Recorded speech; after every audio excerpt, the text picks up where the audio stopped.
Good, Rock. What up, everybody? Super Ugly Show, episode, what is it, Rich? 154? Yeah. We got a great guest for you guys tonight, so hang out. We're going to get the intro going, and then let's do this. Showtime, Tuesday, 7:30 p.m. Eastern Time. Ready to rock and roll. Rock, how the fuck are you? How's everyone doing out there? We're going to keep it real low tonight. We're going to talk about some real heavy topics. We just want to take you guys for a ride through our minds, you know? We just want to show you what it's like to live in our shoes. Yeah. Don't shove anything up your ass or do anything weird to your fucking pee hole or try to choke yourself out when you jerk off. It's not safe. No, it's not. I don't know if that's politically correct. Yeah, I don't care. Super Ugly Show, Tuesday night.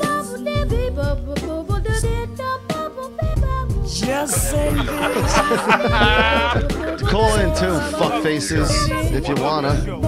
The number's there. So there's that. See, now people, you know, they get this view of me that, you know, I'm this mean-spirited person, but, you know, you have to remember, it's a character for the show. You know? You're the biggest now, asshole. outside of here, I'm charitable. I check in on people. You know, John doesn't have a lot of people. You don't call me in 2 fucking weeks. What are you talking about, dude? What? Just saying this.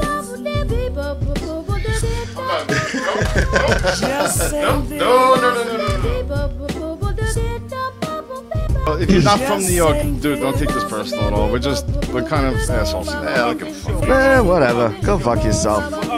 They don't make men like that, like us anymore. Look at that forearm, bro. I don't care about your stupid forearm. That's awesome. I hope he gets cut off in a fucking work accident. We gotta get into the sex business. You really don't know how to do that. Yeah, it's a little, you know, You're it's just a little supposed rough. to drag the thing. No, I know, dude. but I gotta do the volume, the video, everything else. All right, well, just kill it. Go. My God, Houston. Before we even talk, hold on one sec.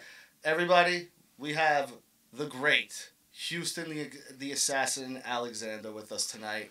We are super stoked about this. Houston, thank you for coming on. Hey man, no problem at all, brother. Thank you for having me. Dude, it is our pleasure and our honor. Honestly, dude, when we saw you, the first time I seen you, dude, was Jardine. That fucking uppercut. You lifted this motherfucker off his feet. It was the most... to this day, it's my favorite knockout. It's such a vicious hit. And when you throw with some fucking... You just want to kill somebody. Hey man, you know, it's still a lot of people's favorite fights, man. And I'm glad that been a part of it, man. But, like, when you fucking annihilate somebody like that, what goes through your head? Like, how does that feel? Are you just like, I am the fucking shit. I just killed this motherfucker, you know? I know, actually, man, it wasn't like that. It was more so, I was mad that he hit me. Yeah, dude, he caught you good, too. Because, you know, it was a nice little wake up, and I was like, hold up for a second. This man just hit me? And so I think that woke me up from there, man. But, you don't want to know the things I think about the other opponent while I'm in the ring with him. Dude, I can see it. Now hold on. Now Houston. Now when you get hit like that, you get a fuzz, like a little bit of a fuzz goes on in your head, And that ringing. right? And you snap, and you notice that this dude hits you. Now, are you a little hurt by this, or are you a little confused by this at the time when you get hit? No, I don't think it was being hurt or confused. It was because if you watch, He bounces right back up. Of course. yeah, I jumped back up because I couldn't believe that this guy hit me. Yeah, I thought I had a little distance on this guy, but this guy's he had long arms. So, Dude, but if I was Jardine on the other side, if I was Jardine on... surprise. Go ahead, I'm sorry. It was more of a surprise than anything. It was, that's what it was. Dude, if I'm Jardine on the other side, watching that at home, I seen your face. You got hit, your hand went down, you didn't even fully go down, your hand went down, and you bounced right up, and this look came over your fucking face. Yeah. And I was like, oh, Jardine's dead. And you murdered him. Now, the next fight was the Sakara fight. That one too. You're lucky they didn't call that low knee. He was down when you threw that knee to his head. But unfortunately, and again, the way how they do their fighters nowadays. A lot of people got they get a chance to choose their opponent. I see not that I see the landscape of fights now. People get to choose their opponents when they get to fight, who they get to fight, and back then, if you were winning and you were a pretty good fighter, they just threw people at you. Yeah. And and since I won the first two fights in that fashion, they started throwing everybody at me. So it's like almost like we didn't get time to recover from the fights because they were too busy wanting to throw all these people at me and want to capitalize from them. So it is what it is, and we got in a certain situation. We got into. Let me paint you a picture. Hold on, because that brings us to James Irving, and I do want to ask about this because I saw that, and for one, they shouldn't have stopped it. Like the condition you were in, there was no reason for them to stop that. That was a super early stoppage. But what goes through your head when that fight ends, and you're like, "Are you fucking kidding me?" Well, does he agree with that? I went through a camp. You know what I mean? Which one? Which one was that? Which one are you talking about? The James Irving fight. The James Irving fight, man. It wasn't to me. It wasn't as bad as they thought it was, and when you don't have time to recover, that was really disappointing to me. But it is what it is. You get those type of reps. I've seen more fights where people. Who was that? To the end. Who was that? Was that Mazzagatti? I don't know who it was. But I don't remember, but I just remember being pissed off, and it is what it was, man. So you can't help those things. You just learn from them. Yeah, you know what's funny? Back then, I was having these UFC parties at my house, right?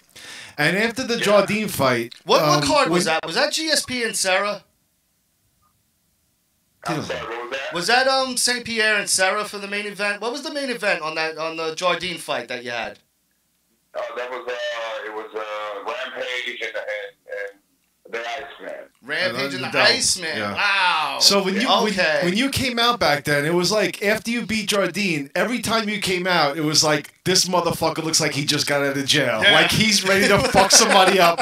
And we would get so excited when you came out.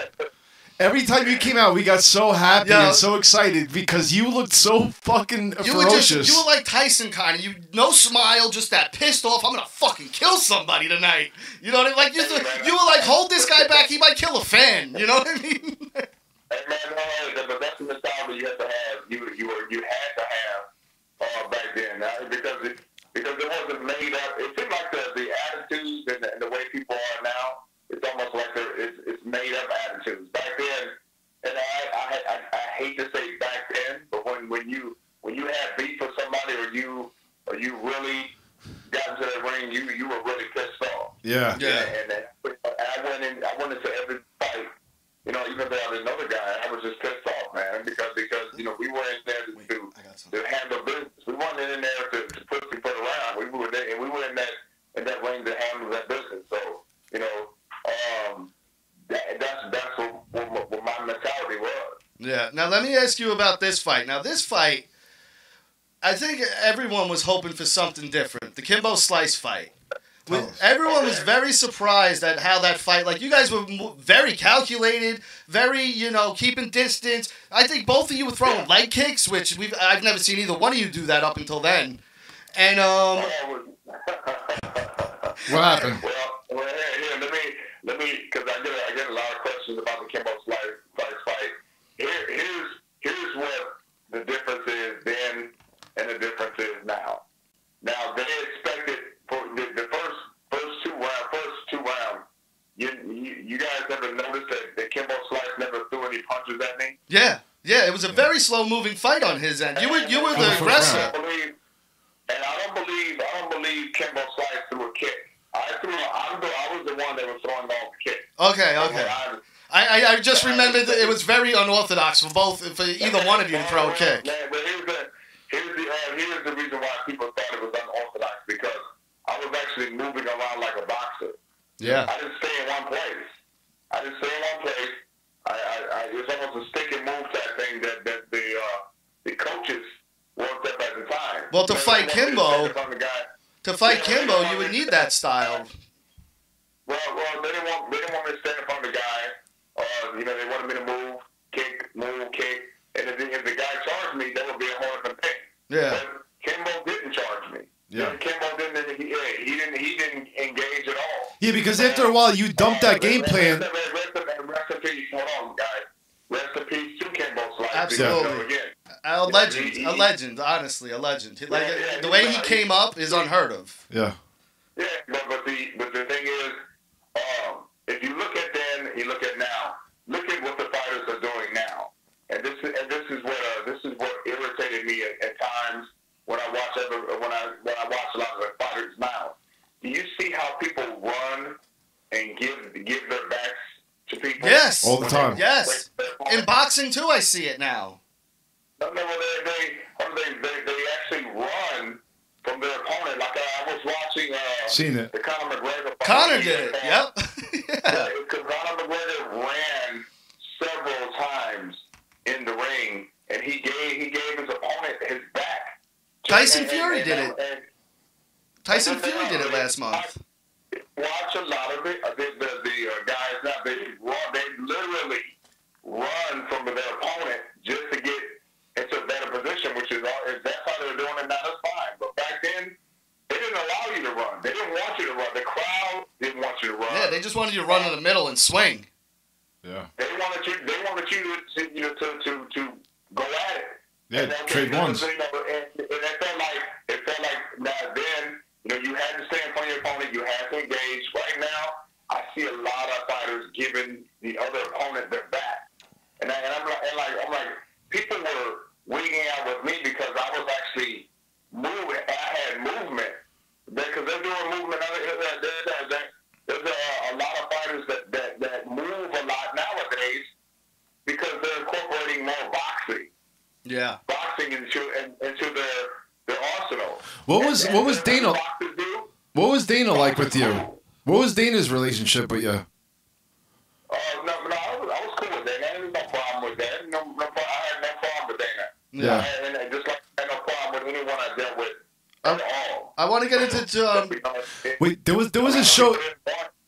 With that? There was a show that you did where they pumped you with adrenaline. The fight science. Can you talk about that? Oh, okay. Well,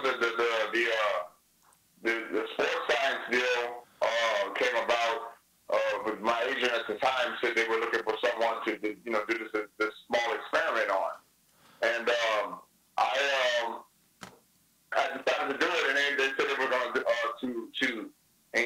induce me with with a small thing of adrenaline. And I said, okay, it's no problem. I don't know if these guys can make me as mad as any type of coach. But they can try. How? They tried this small experiment, and it actually, I felt it a little bit, but it didn't affect me like when my coach got under my skin and got into my head. So we seen that. Yeah, that was pretty awesome actually.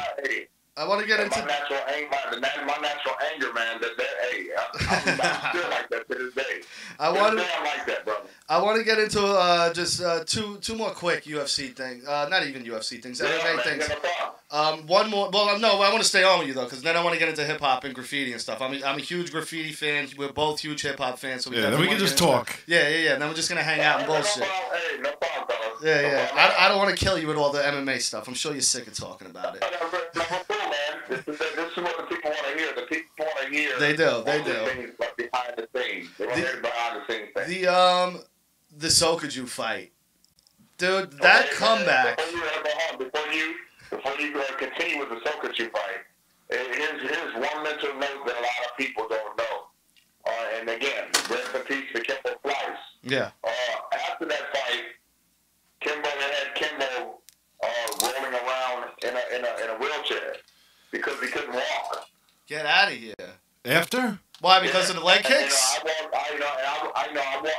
was walking around just fine, but after that fight, I saw him. He was in a wheelchair for what I saw from all the kicks. Wow. So, a lot of people don't know little stuff like that. Yeah, Jesus Christ. Dude, those legs kicks are the worst. I did a little bit of training, not much. I did like a year in an MMA gym, and when you would be even checking a leg kick sucks. Like, and that's your form of blocking, and you're like, God damn it, that fucking stinks, dude.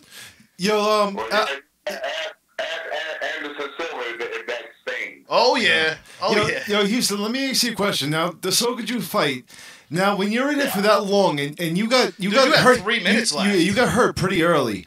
Now, when it's going on after that happens to you, what the fuck is going through your head, bro? And man, hey, the same mentality I've always had, man. You know, hey, if you hit me, okay, it's cool.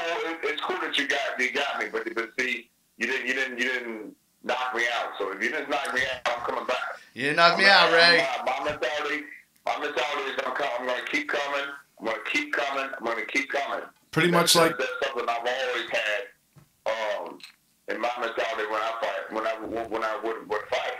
And so again, just like the Jardine fight, when the guy hit me, it was almost like, okay, this guy just hit me, so now I need to gather myself, and when I gather myself, it's a wrap.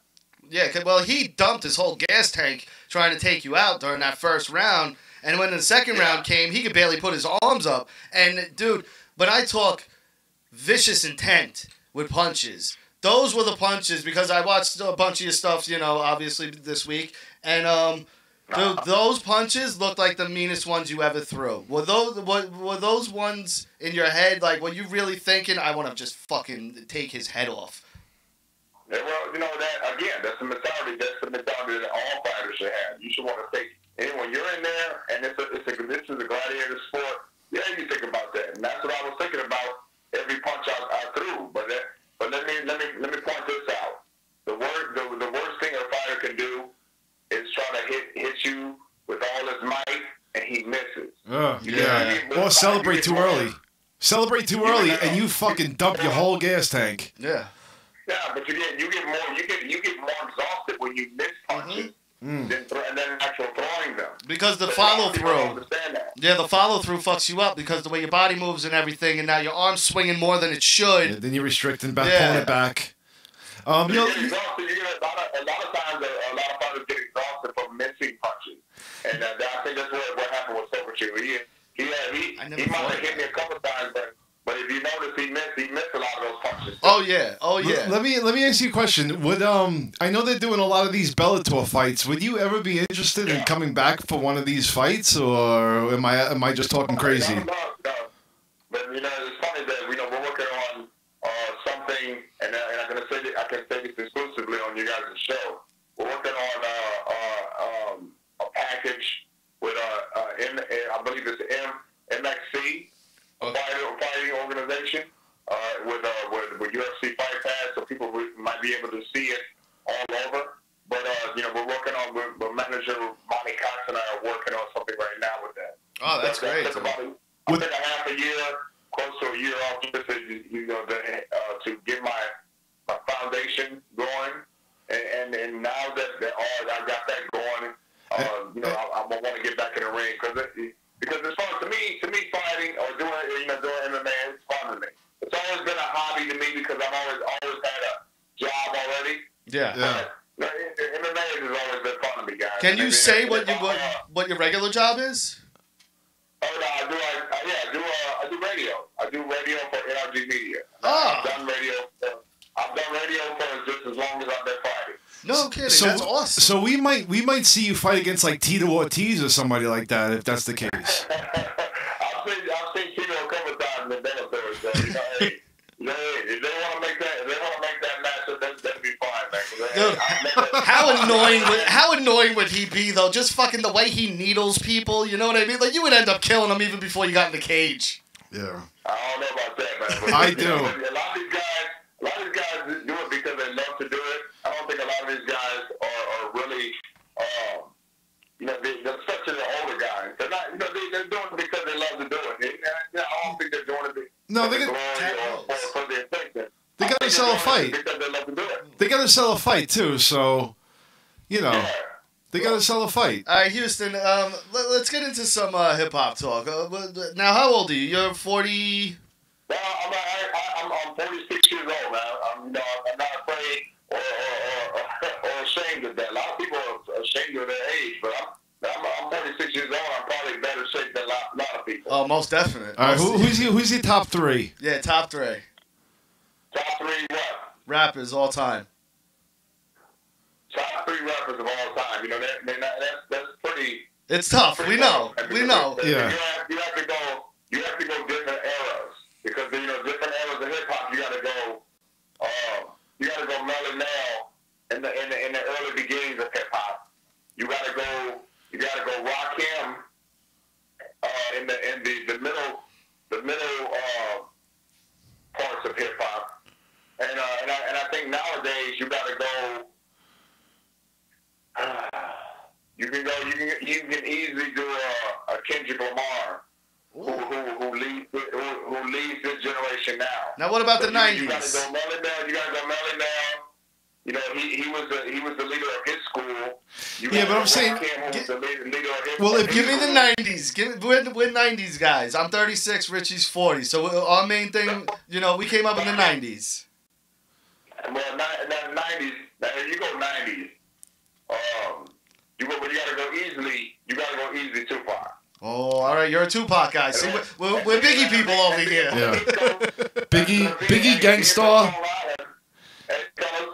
The Strong Island, a lot of people were like, EPMD. The Wu-Tang, or they'll say Biggie. But Biggie only had two albums. Now look, you know what's funny? I compare Biggie. I say Biggie is the Bo Jackson of rap because he didn't make a quick career. Yeah, it was a quick career. It was a beast. It was a beast. That is a good analysis to make because even though he only had two albums, he still made a good. Yeah. He still made an impact on hip hop. Now here's another guy. And Bo Jackson never made a Super Bowl. But he's probably one of the best players of all time. Of course. Absolutely. So that's a good analysis to make. Here's my pick for the East Coast. I always stick by this guy, and he's in a Biggie situation. 2 albums, quick career, big time underground, Big L. Big L, Big L, but see, Big L, he also produced as well. So, he was a double threat. Yeah. But, dude, his rhyme scheme, his lyrics, I still, to this day, haven't seen anyone put together a rhyme scheme and the way he would put the words together. Like, Ebonics, to me, is the most genius hip-hop song to take every slang song, explain it, and put it into a rap. Like, that is a genius fucking song to me. But if you want to go deeper than that, man, you got to go Method Man. Or you got to go Redman. I'll take Guru. I'm a big Gangstar fan. I mean, I think. I'm a big Gangstar fan too, and no one knows that DJ Premier was from Texas. Oh, Premier's a monster. You making East Coast beats, but you're from Texas. Yeah. Yeah. Now, someone that I feel like gets no due, but deserves it, Busta Rhymes. Dude's been around for 30 years, still making hits today. Man, Busta, he's the man too. But again, if you had to summarize that whole era, and it had to be one MC to lead that pack, it would have to be Tupac because of his work ethic, because he was everywhere. He was always in the studio, and he had tons of material. But what about Jay? Jay has the same work ethic. Yeah, and Jay's a beast. Who do you think, even today, who do you think was most loved? Who do you think Jay-Z or Pac? Tupac? Pac easily. Jay-Z's catalog shits on Pac's though. Let's be honest. No. Well, just take it Tupac. I can't believe you said that. I'm gonna say it. I think Jay-Z's whole catalog is so much better than Jay-Z's Tupac's. got a lot of bad stuff out there. He's got a lot of good stuff. If Tupac wasn't dead, what do you think his catalog would look like too? Facts. Yeah, but you know what Don't though? at me. You know what That's though? facts. You know what though? Tupac was a fucking stooge of Suge Knight. No, he was trying to leave him. And that's why he was banging albums out so much. He was trying to get out of death row. Well, I'm gonna put it this way. I understand you saying he was a stooge for Suge Knight, but guess what? He was. If you were in jail, Yeah, and he's dangling the freedom. You didn't do. If you were in jail with something you supposedly didn't do, what would you do? Would you take it? Would you want to get out of jail? Fuck yes. Or would you want to sit in jail because they offer him a reason to get out of jail? No, give me the money, get me the fuck out of here. I understand the situation. I always liked Pac's acting, his acting career. You know what I feel about Pac too? I think his persona, the person who Tupac was very appealing. Also, people loved he was just charisma, fucking oozing. But also, I think, fellas, I think he got caught up in the situation he was in. Yeah. When I say he got caught up with all the people that were around him. Well, he was paranoid. He didn't know who to trust. And it's not even. I don't even think it was that. I just think the environment that you keep is what either uplifts you or is your demise. Yeah. So what do you think? The environment he kept with all those people around him that were possibly negative could have been his demise. Yeah. And I'm sure Suge Knight used him like crazy because of what he did for him. Well, he was part of the label, so of course he used him. But just think. But that's why Dre left. If he want to stomp out that guy at the casino because he was the main guy involved with that. If he want to stomp out that guy at the casino, we will probably be talking about a different Tupac today. Yeah. Yeah, did you see Suge Knight's son always posting things like Pac is alive? What is he doing? Is he just trying to build an Instagram? He's trying to get a name. I'm gonna be honest, I don't know too much about him, man, so I can't speak on that. Well, maybe we shouldn't say that. If he doesn't want to talk about it, I'm just saying. I'm just saying he's posting things like he knows that Tupac is still alive and going at that angle. I assure you, anybody listening to this interview, Tupac is dead. Yeah, I would say the same thing. Hey, just like Elvis. Now, I seen in your bio you wrote graffiti. Now, were you like an old school '80s graffiti, like 5 Points and Queens type style? Or did you do graffiti or just a fan of it? I'm gonna tell you, I'm the way I describe my because I still paint. I still paint to this day. Matter of fact, I just did a studio a couple months ago for photography place. And I'm about to do one here in the next week or so. But I still paint. I've always loved painting, and the way I would describe my style would be all styles. Yeah. No, I can do all styles of letters. I can do wild styles. I can do all styles of letters, man. Yeah. And I've evolved. My art has evolved like a lot of the hip hop elements.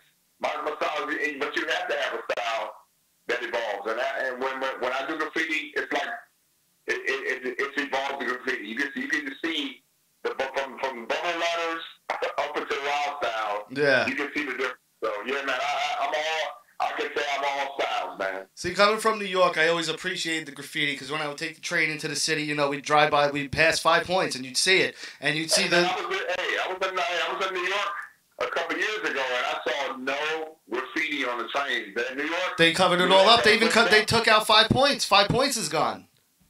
Yeah, they took and what I did see, I saw a lot of handball courts. I saw a lot of buildings being hit up, but I didn't see a lot of trains. They really cleaned the trains up in New York, man, when I was there. Oh, yeah. Now, but I'm talking, 20, 25 years ago when I was, 10, 15 years old, and we would go out and we see it. Now, as I got older, I got into Banksy. You know Banksy? Yeah. Like, I have a whole tattoo sleeve of his work, and I watched that movie, and I became obsessed because of the mystery of this guy. Now, how do you feel about a guy like that? Do you consider that graffiti or more art? I mean, I know graffiti is art. I'm sorry, who was you talking about again, boss? Banksy. Who? Banksy? He does like stencil art. Like, remember it? Okay, yeah. He did 30 pieces in New York City in 30 days, and even the mayor was like, "We're gonna get Banksy," like he's fucking the Joker. You know what I mean?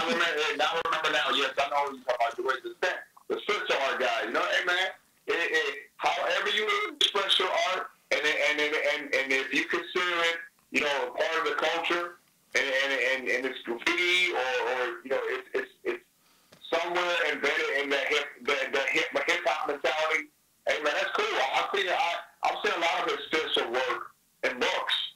Yeah. So, hey man, if it's your style and it works and it's got people like us talking about him, that's dope to me, man. I think he's a genius. Yo, his pieces, like Brad Pitt buys his pieces for like $2 million. The last one of his last few pieces they sold at an auction, and he set up the frame 2 years prior. And once it sold, the gavel hit. He was in the crowd. He hit a button, and the painting went through the frame, and there was a shredder that he made, and it shredded the painting. It doubled in value. Hey, fellas, can you believe that we are talking about graffiti art being worth millions of dollars today? I love it because it is art.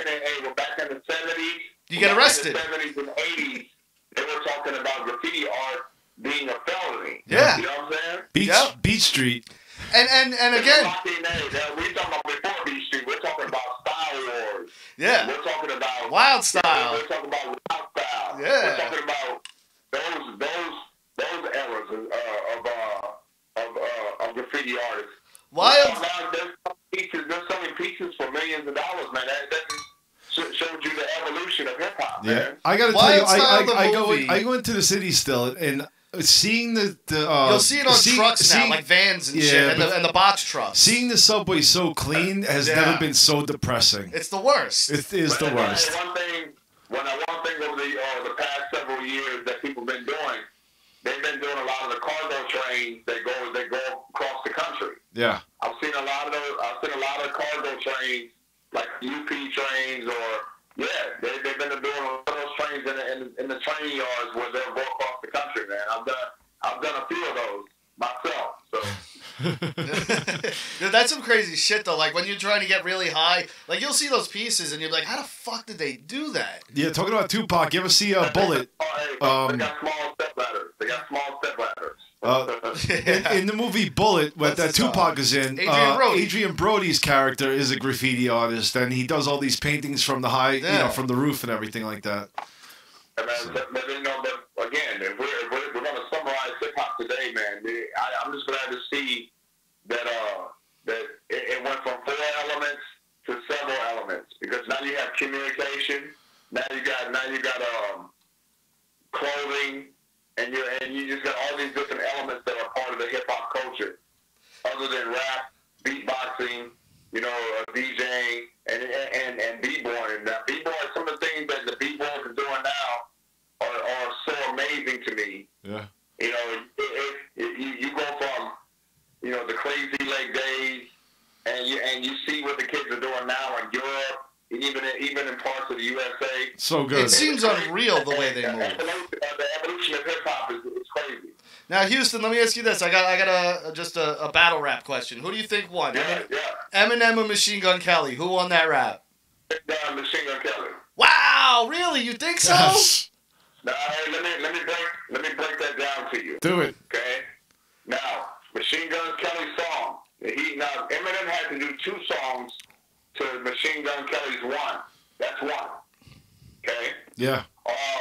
Machine Gun Kelly's his rap was simple, straight to the point, and he got his punchlines were they were good. 1, 2, 3, 4, 5, 6. Now Eminem, he's always been a good MC, but sometimes you can be so good you complicate things. Now his rhymes were cool, but they were complicated to the point where, like, okay, that was alright. That was alright, but go back and listen to Machine Gun Kelly's I loved it. His song. They were back-to-back insults. Yeah. Back to back to back to back to back. Yes. It was loaded. It was a loaded song. I agree with you 100% on this. And then on down. Now, if you're a DJ, which I am, I DJ. Yeah. What song would you play in the club? Would you play the one that sounds rhythmically better? Because Eminem always, to me, if he's not messing with Dre, he's always had questionable. Absolutely, you're absolutely right there. Eminem is hit and miss like a motherfucker. Eminem has one of the best styles ever, but he's always had questionable beats to me. Yeah, I agree. And even his style, the way he would do certain songs and accents and all, and his voice, I hated all that goofy shit. Even with some of the even with the battle songs, you know, I thought his rhymes were clever, but they were too complicated. And I think Steve Gunn Kelly hit him with like back to back to back to back, you know, and I think he just hit him. He just hit him where it hurts, and he didn't need 2 songs to do it. Yeah. Now let me ask you about another very famous rap battle. LL Cool J and Cannabis. Who won the battle? LL edged him because here's the thing. LL had the mic on his arm first. Yeah. Cannabis at the time was a buyer because he did it out of spite. He did it out of spite. Well, why would you put some? Hey, why would you put some permanently on your arm out of spite? Well, the story goes that LL had his verse, the one we have all heard. Yeah. And Cannabis had a different verse that no one's ever heard that was like, let me borrow that mic on your arm, and then he kind of went at LL as a little a bit. homage. Yeah, and LL was like, no, you're not doing that, change your verse. Well, it was almost like the old head, you know, making sure that he's pissing on the tree before the young head did. Dude, Cannabis murdered him. Come on, he murdered him. And again, you let that old school heart go with this one. You have to give, and a lot of people are different from that. You got to give the edge to the old school guy because he had the last words. And to me, you just go back and listen. Rhyme pattern-wise, Cannabis had a good rhyme pattern, but it's what he said. You got to listen to that. Dude, some of the shit he said. The LL Cool J 99% of your fans don't exist. Arguably that wins on that line alone. You know what I mean? That was the line that won the battle. We'll break it down like this, fellas. Cannabis did an Eminem. Sometimes you can be too complicated and not straight to the point. It's true. LL was straight to the point. But Cannabis did the flipping of the words, and he wasn't straight to the point. Yeah. Prior to his first album, everything he did was legit, though. His freestyles, he did that song with Common. I like Cannabis. I like Cannabis as an MC. But as far as the battle-wise, sometimes you can get too complicated for the battle to where, okay, you don't automatically win because you're making it too complicated. Yeah. That's the same thing. That's the same thing with Drake and Pusha. Yeah. You know, Drake, you know, he came with these soft lines that were still cushy, but guess what? Pusha came with something. He was straight. Insane. It was back to back. Awesome. Back to back insults. Oh, and yeah. He didn't play. Yeah. So you could go along those lines as far as battle. Who do you think won that battle? Was it Drake or was it Pusha? I think Pusha. It was Pusha. I think Pusha. What about Jay-Z and Nas? Because he had back to back insults. He had insults that you couldn't recover from. So there you go. What about Jay-Z and Nas? That'll be the last one. And then I want to talk to you. Are you a fan of Rocky? There was no question who got murdered. I think Nas won. Ether was fire. Ether was... Jay-Z got murdered by Nas. Yeah, absolutely. He did. Jay-Z, after Nas said what he had to say, man, I've never heard anything like that, ever. Ether, to me, is the epitome of the battle rap, except maybe Hit 'Em Up, but Hit 'Em Up not because there's features on it. Yeah, the features suck on Hit 'Em Up. To me, Hit 'Em Up wasn't really a battle rap. It was just a song with a lot of insults. Yeah, that was some dirty shit, bro. What, Hit 'Em Up? Yeah. Oh, my God. I don't think it was a battle rap, but if you want to compare battle raps, Jay-Z and Nas murdered Jay-Z to work. Jay-Z didn't want to say anything else. He signed him after. He was like, I can't do nothing. I gotta sign him. You can't beat him. You gotta join him. Exactly. Now, as a fighter, how do you feel about the Rocky movies? Well, as a fighter, how do I feel about the Rocky movies? The new Rocky movies? All of them, as a whole, the whole catalog. You know what I think?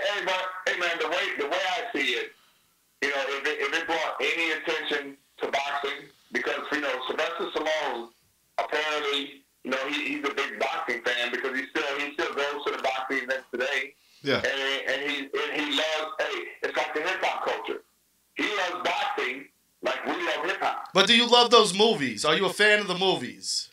I'm a big fan of the movies, man. Which is your favorite? Hey, but I'm a Rocky 3 fan. I knew it.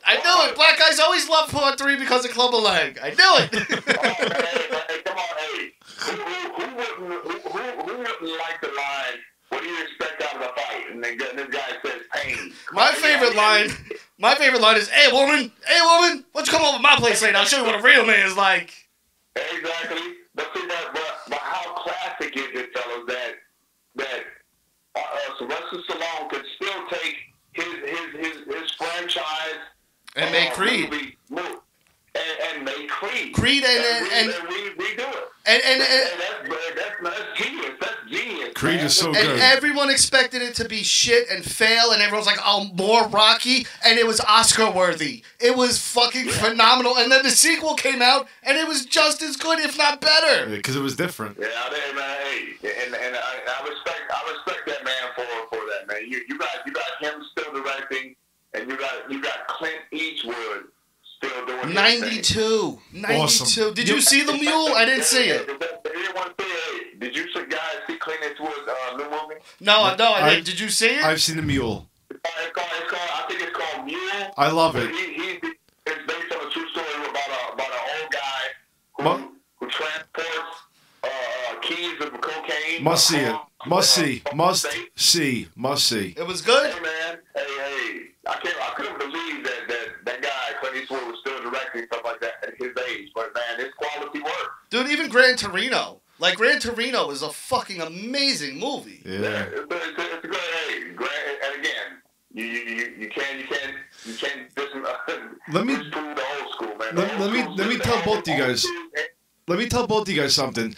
People like Clint Eastwood or Sylvester Stallone, they have They're old school Hollywood. They have an old school way about them where they can make a movie. They're not going to get criticized for it because they're part of the old way. They know what they're doing. They know the formula. And, you know what I mean? you can have Sylvester Stallone blowing people's parts off in Rambo, cutting people half to Best death. Rambo ever, by the way. You can have Clint Eastwood calling Chinese people racist slurs. As long as it's a good movie and it's coming from somewhere, like these people get a pass for what they do because. But again, these guys been in Hollywood forever, so they're like the gatekeepers. Yes. They've been in Hollywood forever, man. Yes. So you can't discount what these guys have done over the years. They help shape culture. Yeah. Absolutely. Now, Houston, I want to ask you something. Now, my co-host, I don't know if you've ever seen him. He's 6'4", about 260. He's a self-proclaimed tough guy. Rich, do you think you could take Houston? Oh, put him on the spot, dude. You have no idea how much shit this guy talks. That he can beat up everybody. He thinks he can beat up everybody. Oh, let me Look how red he is. You should see how fucking red this guy is right now. All right, Houston, let me ask you a question. Let me ask you a question. Now, do you think? I'm gonna put it this way. I'm gonna answer that question. I had a training partner last year. He's 6'4", almost 300 pounds. Yeah. And what I did our whole training section is I hit this man with body shots. Yeah. No, they hurt. And Yeah. now at the end of our session, he had to go to the hospital because he was spitting blood. Yeah, that would probably be me. Now, I love that you have to admit defeat. I love it. Hold on. And I'm not, How tall are you? I'm not saying that to brag. I'm saying that. No, dude, you're legit. You don't have to explain. No, you don't. Now, But it doesn't matter how big you are. To me, as you get older, you start thinking more or about how are you going to take this guy out. So Yeah. I think See, you know, my thing is, he brings up Bruce Lee. And Bruce Lee's like 5'6", 120 No, but I've pounds. also brought up other people, All right. dude. Now, if you bring up a guy that's 120 pounds, I don't care. I'm gonna fight him. I Yes, don't care but you who said it you'd is. beat him. All right, so that's fine. I have a fucking Houston, ego. can you beat Bruce Lee? It's ironic that you bring Bruce Lee up when to me he's the founding father of MMA. Absolutely. Because he brought all the styles together. But how do you take 120 something pound man up again, and he's only 5'6", 5'7". Yo, but Bolo thought the same thing. Hold on. Get finish what you were saying. I'm sorry, go ahead. Finish what you were saying. Tell me you're gonna beat Bruce Lee up too, because that's what I'm saying. No, but see, and again, it's like the Michael Jordan, King James, the way they talk about that. I understand. How do you compare eras? Yeah, but on the who knows? On the set of Enter the Dragon, Bruce Lee fucked Bolo up. That's a fact. Bolo's a big motherfucker. I don't know about that, brother. That was still acting. No. There's a behind the scenes story. You never heard this? Where Bolo came out his face. I never heard that. Bolo, Richie, tell me I'm lying. I've heard. Bolo came out his face, and Bruce Lee fucked him up within an inch of his life. That's what I heard on a Bruce Lee documentary. I've never seen that, but all I know is that Bruce Lee never competed in any type of sanctioned fight. Yeah. That is true. He did demonstrations, and I think he fought people like off the street. But I've never seen. They don't have anything documented to where he was in the sanctioned only demonstration. Yeah, it's only demonstration. And now let me ask you about a guy like Tony Jaa. Like in demonstrations and all that shit, he looks crazy legit. Do you think in ring he would be a contender? Probably not. I don't know, man. I don't know, because again, getting in the ring, to me, getting in the ring. Once you get hit. Yeah, once you get hit, that's a whole different ballgame. That Mike Tyson line. Yeah. Look what happened to Fedor. Yo, you know what's funny? Let's talk about that real quick. He got fucked up, dude. Yo, that Bader hit, the second Bader hit when he hit him on the ground. But I don't think Fedor got fucked up. I think he just got caught. No, he got caught, but that second hit that Bader hit him with on the ground, that was a heavy fucking shot, man. When people get hit the second time, of course, there's adrenaline going. Yeah. At the same time, you have to keep going until the ref stops you. Yeah. Yeah. But I don't think he got fucked up. No, he got caught. Absolutely. Yeah, he just got caught. Yeah. Again, and that happens to all of us, man. You get caught. Yeah. You know what I like about you, Alexander? Houston. You know what I like about you? You remind me a lot of like Diego Sanchez, that like never give up type of, you get fucked up, no, you come back. He seems like a crazy person thow. Who? Diego, the way he comes to the ring, yes. Yeah, do you know Diego or no? But see, brothers, I think that's the way I was brought up. You never give up. Hey man, to me, giving up is the last thing you should do, man. Did you fight as a kid? What's that? Did you like get into street fights and shit? Like, when did you move out of St. Louis? Because I know that's a rough area. Man, coming up, I believe I started off as a street fighter, and one of my coaches will tell you that I was probably a better street fighter than I was the MMA fighter. Yeah. Well, it's a different mentality. I'll put it this way, gentlemen. I'll put it this way. Now, when the Keith Jardine and all that stuff started, that was me getting in the octagon for the first time in that capacity. And once you get in that capacity, you have all these coaches and all these people trying to teach you stuff all at the same time. Because I guess there's a sense of urgency. Yeah. And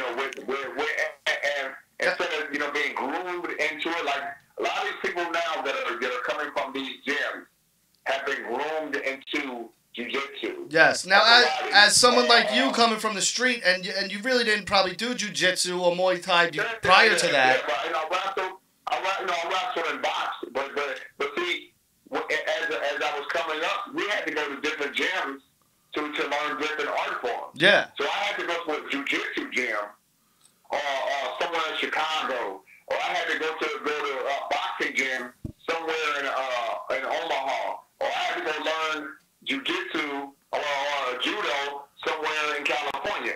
So again, we had separate gyms that we had to go to back. It seemed as we came up, but now they have MMA gyms with everything all in one. Yeah. That's the one kind I went to. I think it's a lot easier now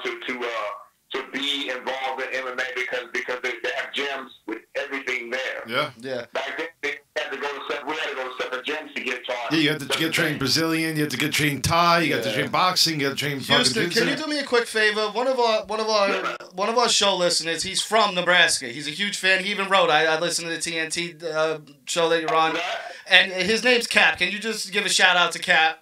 Captain Spaulding. Okay.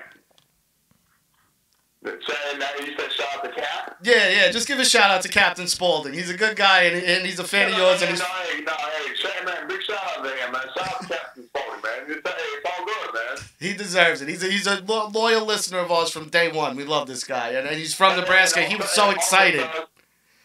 But that's cool, man. But it's cool because this is the first interview I've done in a while because I've been so busy with other things.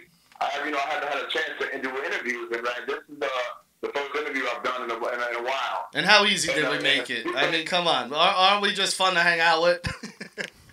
Yeah, man. Hey, man. But see, you guys are good from the East Coast. I expect nothing less, brother.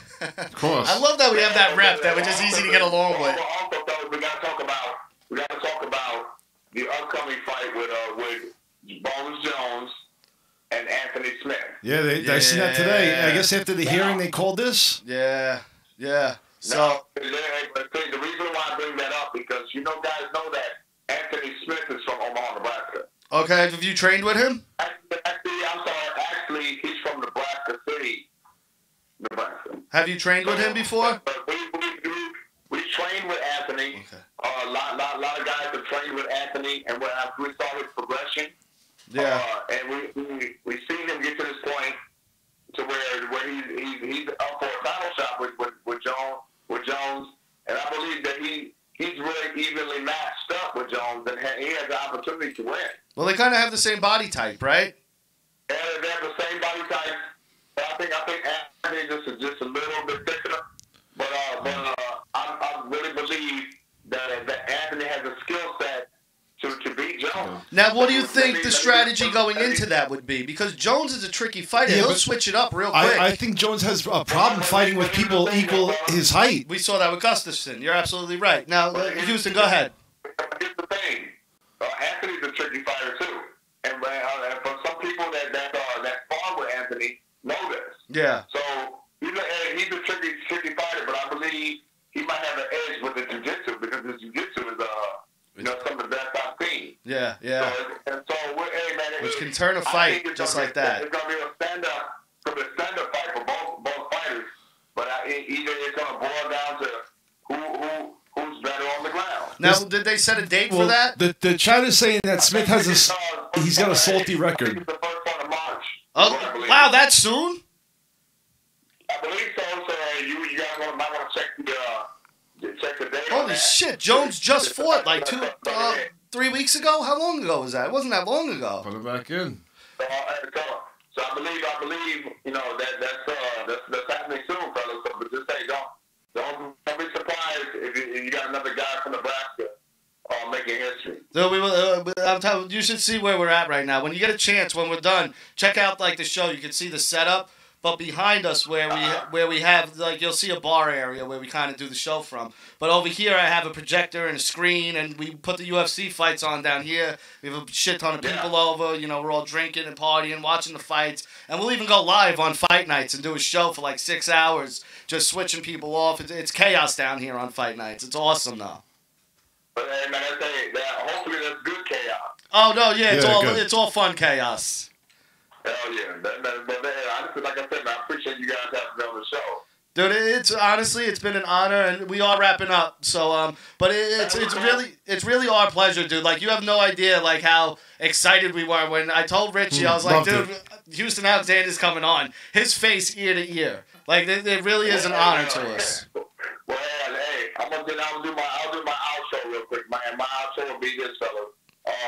I need to tell all the guys that are fighting in the rings now to stop running from your opponent. because back then when I did the camera, when I circled Kimbo's fight, they were mad at me because I was actually doing some type of boxing movement. Yeah. They didn't want me to do boxing movement. They just want us to fight like gorillas. Yeah. With no tactics. But I need guys who are fighting in the ring to stop Yeah, don't worry about it, damn it. Giving up your back. Dude, all the people who are criticizing you or saying anything, let them say it to your fucking face. Yeah. All right? Because I'd love to see that shit. What's the foundation you got? I don't worry about it too much. What's the foundation you got? I see the evolution. I just see the evolution of a lot of the fighters. Yeah. Now I see a lot of the fighters doing more movement. You know what it is too? The Mayweather effect is flowing over to UFC because of Conor. Everyone wants to make money but not have a good fight. Yeah. But it's funny, man. And again, I want to talk about the foundation a little bit. Please. Absolutely. We want everybody to kind of go to my website at HoustonAlexander.org and check out my foundation. Where we're going in there and helping the communities and going to the school and teaching the kids about hip hop culture. That is great. Yo, honestly, everyone who's watching, all fans of Super Ugly, please go over there and check out this foundation. And anything you could do, please support it, please. And then that's it. And to you guys, man, I hope much success for what you guys are doing, man. Because all you got to do, all we have to do is just keep grinding. You guys keep grinding, and hopefully this helps you guys in some type of way for having me on the show. Dude, it honestly, it's a pleasure and an honor, and we thank you so much, dude. And it really is. It's kind of surreal. Like, we've had guests on here, you know, like movie directors and wrestlers and stuff like that, but never a UFC fighter. And me and Richie, that's kind of how our friendship began. Yeah. Was UFC fights. Yeah. A friend of ours passed away, and Richie had a fight at his house. He invited me over, and ever since then, we kind of really just been hanging out ever since then. You were one of the reasons. If I have to correct a lot of the people that are around me, I have to correct you guys too. Now, I'm a former UFC fighter, but what I do is MMA. Yes. I'm a true MMA fighter, but I'm a former fighter for the organization of UFC. If you saw my later videos, I did start saying former UFC fighter. I caught myself with that. I really did. I was like, I keep saying X, which X sounds bad. What we do is MMA.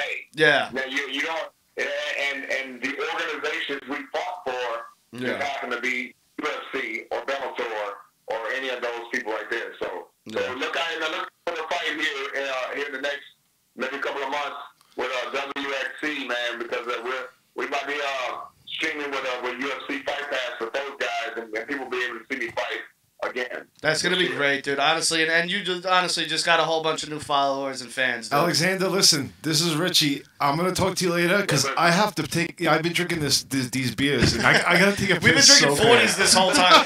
we were going old school. We grabbed cold 45 40s for tonight.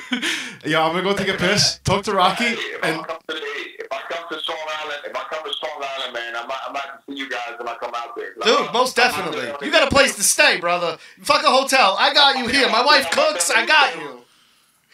Hey, I'm out there on the East Coast all the time, man. So if I come out to Strong Island, man, I gotta look you guys up. Definitely. 1,000,000%, dude. My mother-in-law owns a bar. You know, we'll take you around town. We'll have a good time. Yeah, I work there too. Yeah, I'll catch you. I'm gonna go take that piss. I'll see you later, Alex. I'm looking forward to it, man. Dude, honestly, seriously, let's do it, bro. All right, I got you, brother. Hey, thanks again for having me on the show, brother. And again, follow me on all my social media sites, man, at Houston Assassin. And please go to my website and check it out at HoustonAlexander.org. 1,000,000%. And Houston, don't forget, if you don't see me retweeting or liking anything, I'm suspended until Monday. Some fucking ratted me out. So my wife and Richie will be getting everything out, though. Don't worry. I got you, Rock, man. I got you. All right. Yo, thank you so much, brother. And we'll be in touch. It was a pleasure, dude. Really. All right, man. Please do, man. You got my phone number. Absolutely. All right. Thank you. Houston Alexander, everybody. Peace, brother. Later. That was amazing. That was fucking amazing, dude. First of all, an hour and change with Houston Alexander. Second of all, what a fucking great guy. Like, he couldn't have been more fucking easy to talk to and just so open about everything. It's fucking great show. Great time. Thank you, Houston Alexander. Everybody go follow his Twitter, Facebook, Instagram, everything he's got. Go follow Houston Alexander and go check out his foundation. And I don't even know where to go from here, so I'm just going to end it. So, Super Ugly Show, guys. Stay tuned. We got This Is Life coming up next, 9 p.m. Eastern Standard Time if you're anywhere else except New York. And we'll see you next Tuesday.